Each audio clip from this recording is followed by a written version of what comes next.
you kind of get off to that good start? Oh, I think we brought a lot of energy to the beginning of the game. We knocked down shots. We executed offensively pretty well. Like I said, I really think the biggest thing was just how hard we were cutting and moving and talking and, just on the same page, and then knocking down shots was huge for us. At the beginning of the game for them, on the flip side, they didn't get off to a great start shooting the ball. So it's kind of like you want to take advantage of that while you can against Amarillo High, because at some point they're going to start to make their run, which they obviously did in the second quarter.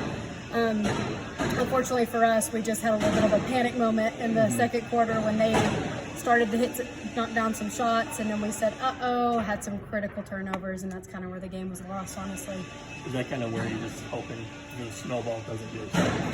Yes, exactly. That's what I talked to them about at halftime. It's, I said, look, they made their run. I think they had a 5-point lead, something around there, but we were still okay. And then instead of us having, or it was a 7-point lead, and instead of us having a chance to cut that thing back to 5, we have a critical turnover and a layup to go 9 right into that. I was just kind of talking to him about, like, guys, we got to value the basketball. We got to settle down. I had a guard with 3 fouls.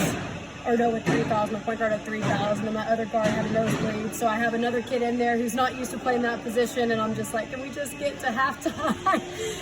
But that's part of the game. That's what makes Amarillo so good too. They push tempo and they get you to play out of control if you're not careful. How much of a problem is it? Because I know Briley Barnes kind of gets a lot of the attention for him, but Mackenzie, that missing. Mackenzie Smith's an all-star. Yeah, she dominated us on the boards tonight. Absolutely dominated us. We, especially the thing with Briley Barnes is, we have to, as a coaching staff, put Kaya, our big, on Briley. We have to respect how good she is. But then that puts us a little bit of a mismatch. Janelle did a pretty decent job, but she's just not as physical as Mackenzie. And, we'd like to have Kaya on there on the boards, but Briley's such a hard matchup. It's a tough call for us to make. And unfortunately for us, it meant a lot of putbacks for Mackenzie tonight. Yeah, and so you guys mentioned that snowball effect in that third quarter, but either way, you still scored 14 in that fourth quarter. Was it encouraging at all, seeing that kind of fight late in that game? That's exactly what I said after the game. I said, the one thing that I'm proud of them for is the fact that I think they showed what our program is about, and that's that we're not going to stop. That these kids really do fight, and they work their butts off day in and day out, and that's one thing I'm just so proud of them for, that's the culture that we've built over the last 2 seasons, is that Coronado's not going to lay down for anybody, and I'm very proud of them for that. Could you speak a little to the performances of who you thought stood out in the game, in particular, Ms. Smith? Oh yeah, Kaya, you're good. Kaya's just Kaya. She's an all-star, guy. She's a really good basketball player. Unfortunately for her tonight, I thought she actually could have even had more of an outstanding game. She was a little bit short on a few of her shots, especially in the second half. And that's, we do her a little bit of a disservice because we don't give her breaks. Kaya knows she's got to play 32 minutes and she's got to go. And she's got to go full board for that entire time.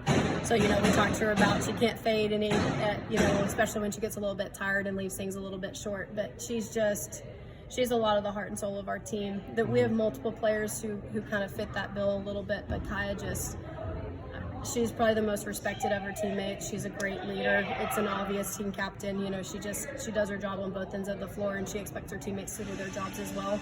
And the coolest thing about it is she's actually probably one of the most selfless kids you're ever going to see. I just had to have a conversation with her the other day about how we need her to command the floor, and she says, well, I don't want to be too selfish. And I'm like, Kaya, you're not too selfish, shoot the ball. She's just an awesome kid.